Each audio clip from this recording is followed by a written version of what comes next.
आप कीजिए बात। सर मैं ये बोलना चाहता हूँ, जो संजय जी बोल रहे हैं वो बिल्कुल सही है, नूपुर जी भी बोल रही हैं, मैं भी उसके ऊपर बहुत कुछ बोल सकता हूँ, लेकिन जो सवाल तो शौविक दा पूछ रहे हैं वो उस एंगल से पूछ रहे हैं कि हम अपने हिंदुओं, सनातनी हिंदुओं के बीच में यूनिटी को और प्रगाढ़ करने के लिए उनको सिंपल लैंग्वेज में बताएं, भाई तुम ये हो, तुम वो हो, एक तरीके से जो डिफाइन डेफिनेशन ना बोले आप उसको, लेकिन आप ये हो, आप इसकी संतान हो, सिंपल टर्म्स में। बहुत बड़ा फिलॉसफी अगर हम बताने जाएंगे या आप ये भी नहीं हो वो भी नहीं हो करने जाएंगे तो लोग कंफ्यूज होते हैं। शायद उनका बोलना ये है सर, और ये बात सही सर, है। इसके लिए एक ही सॉल्यूशन मैं बोल है लूं, कि मैं बोल लूं प्लीज प्लीज, मेरे को 2 मिनट दे दीजिए, मैंने आपकी बातें सुनी है। मैं ये बोल रहा हूँ कि ये उनको बड़े ही सिंपल लैंग्वेज में सर हमको बताना पड़ेगा। बहुत से लोगों को हम लोग पढ़ लेते हैं, लेकिन अगर आप बहुत लोग हिंदुइज्म सनातन धर्म क्या है, तो अभी आप संजय भाई आपको कम से कम नहीं नहीं तो 10 या 12 ऐसी स्ट्रीम बता देंगे, द्वैत अद्वैत है, वो आर्य समाजी, फिर उसमें और वो मीमांसा का उन्होंने 1-2 वर्णन कर दिया।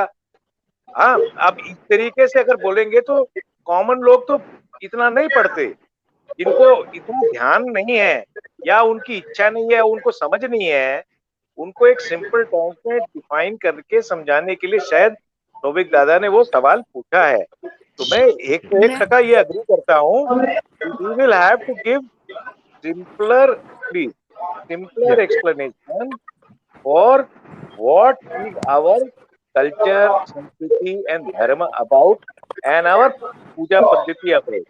We will have to explain people simply, ताकि हम सब में प्रगाढ़ता आए, यूनिटी जो है ना और प्रगाढ़ हो। मेरा उज्ज्वल जी, मैं एक ही सॉल्यूशन उज्ज्वल है, एक मिनट उज्ज्वल जी, उसके लिए सुनिए उज्ज्वल जी, है कि आप अपनी ओरिजिन्स, आपके दादा कौन थे, आपके परदादा कौन थे, आप किस क्लैन के हो। मुझे बहुत सालों तक मुझे मेरा ओरिजिन नहीं पता था। मैंने खुद अपनी फैमिली में पूछा, हम किधर से आए थे, हम कहाँ से हम क्या थे उस पर्टिकुलर टाइम, किस पॉइंट ऑफ टाइम में हम माइग्रेट करके अगर यहाँ आए हैं या किया है। वो ही चीजें हैं जिससे कि हम हमारी जो ओरिजिन है उसको अगर पता करेंगे तो पता चलेगा कि हम उस चीज को बेटर वे में कनेक्ट कर पाएंगे। नूपुर जी आप जो बोल रही है ना बिल्कुल वही पॉइंट। छोटी सी भाषा में बात को रखते हैं संजय जी, 1 मिनट सुनिए, छोटी सी भाषा में बात को रखना चाहता हूँ, सिर्फ 1 मिनट। नूपुर जी, जहां आप बात बोल रही है ना कि आपने अपने ओरिजिन के बारे में क्वेश्चन पूछना शुरू किया, ये जो क्वेश्चन पूछा है शौविक दा ने, इसका अगर आप आंसर देंगे और वो सिंधु के दिमाग में डालेंगे तो वो भी आप ही के पॉइंट पे पहुंच जाएगा। तो वो पूछने लगेगा, अच्छा मेरी उत्पत्ति कहाँ से हुई, मेरे पूर्वज कौन थे। तो ये जिज्ञासा जगाने के लिए भी आपको सिंपल लैंग्वेज में, सिंपल टर्म्स में डेफिनेशन नहीं बोलिए, लेकिन एक खास कैरेक्टरिस्टिक। अब मैं इसके बारे में मैं इसके बारे में बताता हूँ। देखिए ऐसा है कि देखिए हम जितने भी लोग हैं, हम लोग सभी, हमारे वायु पुराण में जो दिया हुआ है, हम लोग सभी ब्रह्मा के पुत्र हैं। इसमें जो है आपके अत्रि थे, भृगु थे, प्रचेत थे, और नारद थे। इस प्रकार से 11 एकादश पुत्र ब्रह्मा के हुए और 9 जो है उनकी मानसिक पुत्रियां जो है, जो भागवत पुराण में दिया हुआ है। तो हम कहां से डिफाइन होते हैं? हम सभी लोग ब्राह्मण हैं, जितने भी लोग हैं सारे लोगों की उत्पत्ति ब्रह्मा से, और सभी लोग पहले ब्राह्मण थे। कोई जो है न छोटा था ना बड़ा था। मनु संहिता में दिया हुआ जन्म जायते शूद्र, हर व्यक्ति जन्म से शूद्र है, समझ गए। और तुझके जहांगिरी में एक लिखा हुआ है, तुझके जहांगिरी जो किताब लिखी थी उसमें उसने लिखा हुआ है तुझके जहांगिरी में कि ब्राह्मण भी 7 साल तक ब्राह्मण नहीं होता था जब तक उसका जनेऊ नहीं हो जाता था। ये अभी घटना बता रहा है। दूसरी चीज ये है कि हम लोग गोत्र से जाने जाते हैं अपने, हम जात से नहीं जाने जाते। हमारा गोत्र है, आपका भी गोत्र किसी ऋषि का गोत्र होगा। सभी जितने लोग हैं यहाँ सभी ऋषि पुत्र हैं, हम लोग सभी ऋषि पुत्र हैं। हम जात से नहीं, जात क्या है हमने, हाँ जैसे हम कश्यप गोत्र के हैं, कश्यप बहुत बड़े भगवान ब्रह्मा के पुत्र थे कश्यप जो है। तो हमारा कहने का मतलब ये है कि आप गोत्र से जाने जाते हैं, क्रम तो आपकी जाति है। जैसे मैं ब्राह्मण हूँ तो मैं व्यापार करता हूँ, तो मैं क्या हुआ, वैश्य ब्राह्मण। मैं क्या हुआ, वैश्य ब्राह्मण। अब मान लीजिए भगवान परशुराम थे, ब्राह्मण थे, लेकिन वो क्षत्रिय का काम किए, तो उनके गुण अंदर गुण क्षत्रियों का आ गया। तो इसलिए भगवान जो राम थे, भगवान राम तो क्षत्रिय थे, लेकिन उन्होंने रावण का वध किया, रावण के अंदर दुर्गुण आ गया था, जो है वो जो है वो राक्षस हो गया था। तो ऐसा है हमारे यहाँ सिस्टम जो है, हम केवल गोत्र से जाने जाते हैं। आप अपना गोत्र पकड़ के रखिए, आप अपने ऋषि को, अपने पूर्वज को पकड़ लेंगे कि आप कहाँ से, आपकी उत्पत्ति कहाँ से है। आपकी उत्पत्ति आपके गोत्र से है। आप किसी अपने दादा परदादा से आपको नहीं मालूम है, अभी नए बच्चे जानते नहीं है गोत्र क्या होता है, तो एक गोत्र से हम लोग पकड़े जाएंगे, समझिए। और न कोई जात होती है और न कोई वो होता है, जन्म जाते शूद्र, समझिए। जो जन्म से हर व्यक्ति शूद्र है। अब मैं एक घटना आपको बता दूं, ये छंदोग्य उपनिषद की घटना है।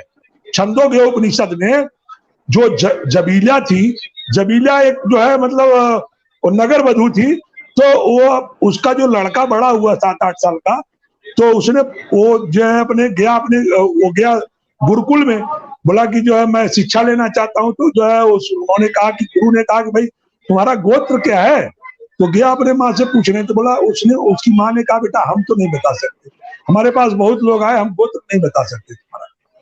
तो गया, उसने बताया कि जो है कि हमारा गोत्र हम माँ बोल रही कि हमारे पास बहुत लोग आए, हम गोत्र नहीं बता सकते।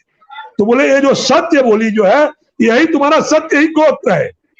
और उसको शिक्षा दिया गया और उसने कई टीका लिखे जो है छंदोग्य उपनिषद में। वो ब्राह्मण बना जो है, उसकी पूजा हुई जो है। तो ये हमारे यहाँ शिष्टाचार्य सभ्यताएं हैं। अब मैं आपको बंगाल की बात बता दूं, बंगाल में पाल डायनेस्टी में, बंगाल में ब्राह्मण बहुत कम थे, तो पाल डायनेस्टी में हम लोग जो उपाध्याय लोग थे, वो लोग राजा पाल ने जो है हम लोगों को 7वीं शताब्दी में बुलाया और हम लोगों ने यहाँ बहुत लोगों को दीक्षा दिया। तो बंदोपाध्याय, चट्टोपाध्याय, गंगोपाध्याय, ये सारे लोग हुए जो है, ये दीक्षित हुए जो है। तो ये जो है चाहे मुखोपाध्याय जो भी आप रख लीजिए, तो ये जो है एक परंपरा बनी जो है। तो हम लोग जो है एक ही सूत्र से पैदा हुए हैं, एक ही जगह से हमारा स्रोत है, कहीं से हम अलग नहीं हुए हैं जो है। बोलिए। एक सवाल है सर, संजय भाई से सवाल है, और ये कुणाल को भी अच्छा लगेगा सुन के इसके बारे में, हम सबको अच्छा लगेगा।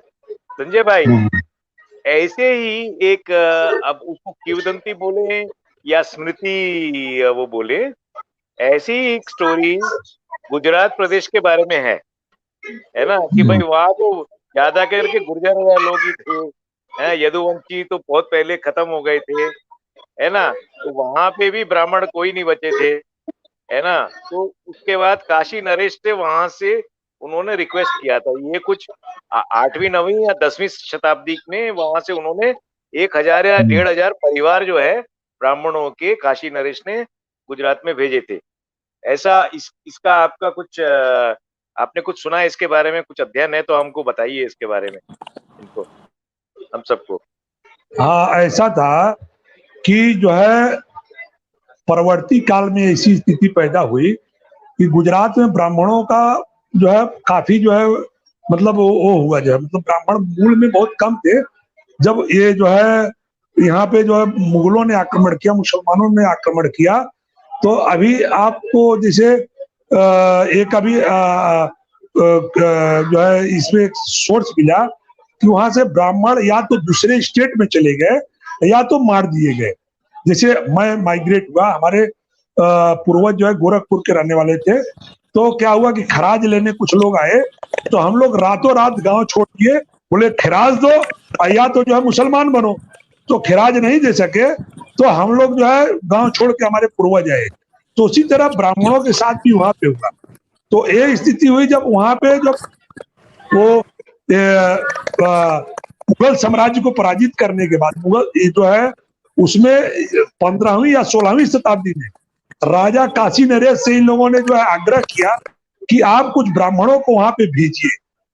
तो फिर राजा काशी नरेश जो है 1000 ब्राह्मणों का जो है एक पूरा परिवार ही वहां पे उन लोगों ने भेजा। फिर वहां गुरुकुलीय परंपरा प्रारंभ हुई और गुरुकुलीय परंपरा प्रारंभ होने के साथ साथ वहां लोगों को दीक्षा दिया जाना और ब्राह्मण बनाए जाने का भी परंपरा वहां प्रारंभ हुई। ये जो है गुजरात के लोगों का एक इतिहास रहा है। सर वहां पे 2 तरह के ब्राह्मण भेजे गए थे, एक आपके थे वड़नगर में भेजे गए थे और एक थे वैष्णवी क्लैन। हाँ वो हम नहीं बता सकते। 2 भेजे गए थे। एक आपका था यहाँ पे मैं वो बोल रही हूँ एम से करके एक डिस्ट्रिक्ट है गुजरात में, वहां पे भेजे गए थे।